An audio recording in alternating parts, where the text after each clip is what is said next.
Hey Bamfam, welcome back. It's your girl Kara, aka Lady McBamf, and today I have a review for you guys. I am going to be reviewing one of the games that I finished recently, right here, The Last of Us.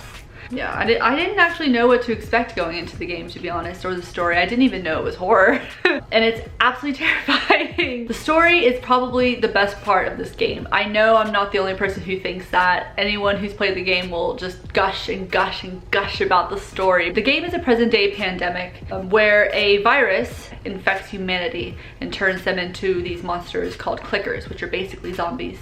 You, as the player, must navigate through this dystopian landscape in order to find a group called the Fireflies.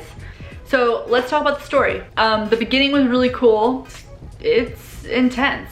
It's like a movie. Right away, you're thrown into the action. You're just thrown into the mayhem. You are left to your own devices a little bit. You're guided, but it's hardcore, it's intense. And that's a word that I would use for the rest of the whole damn story. I was kind of shook. Yeah, and then something else that I thought was really well done is the pressure. The game does a really good job of setting the atmosphere and making you feel like you are in danger. And you're just like, ah, I don't want to do it. We all understand that a good story must come from conflict. This is a really good example of that.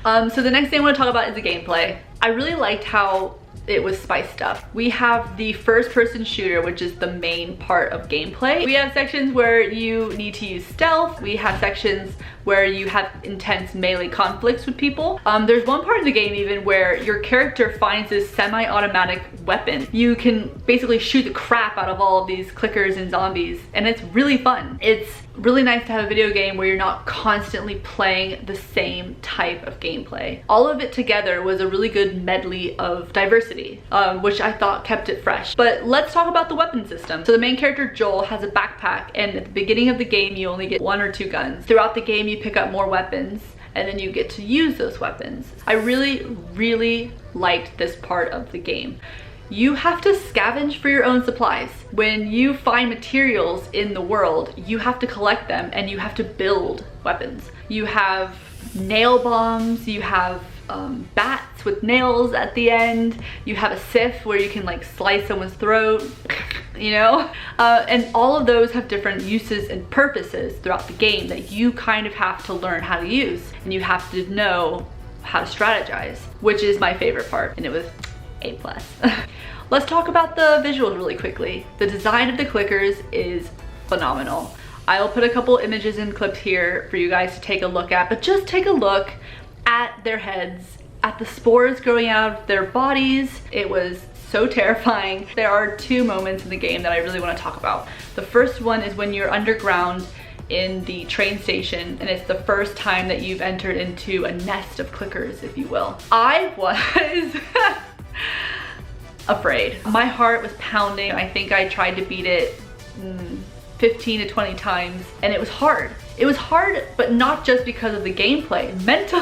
Mentally it was hard because they were scary. That was visually stunning. I loved how when you got close to the clickers, the whole atmosphere of the game changed. You had the spores coming in and making everything kind of misty and dark, and all of a sudden you hear this like sound I can't do, and it makes you sweat. Like, oh my god, whoever designed these creatures, fuck you. The second part of the game I want to talk about is when we were in the university in the dorms. You fall through the floor, and I didn't realize that there was one of those mutated giant clickers across, like around the corner. And then all of a sudden, this monstrous fat ogre of a clicker, like this nightmare, comes out of the back, like slowly stomping its way towards me. And I was just thinking, oh hell no. My hands were shaking so badly that I had to pause it and go get some water because I was a little bit traumatized by it. I felt like I was there. I felt the heart pounding pressure to kill them, the stealth and the sweat on the back of my neck. I felt it all. I was like, right there, I was right there. Moving on. The last thing I wanted to touch on is one of the cons. I have two cons about the game. Number 1, it's linear, which isn't a problem, but sometimes if you are stuck, you're stuck. You have to continue fighting constantly. it's fine because it's hella fun, but sometimes it can be frustrating. You can kind of rage quit and then be like, fuck this game, I'm never gonna play it again. And then you go back to it like the next day, like I'm so sorry.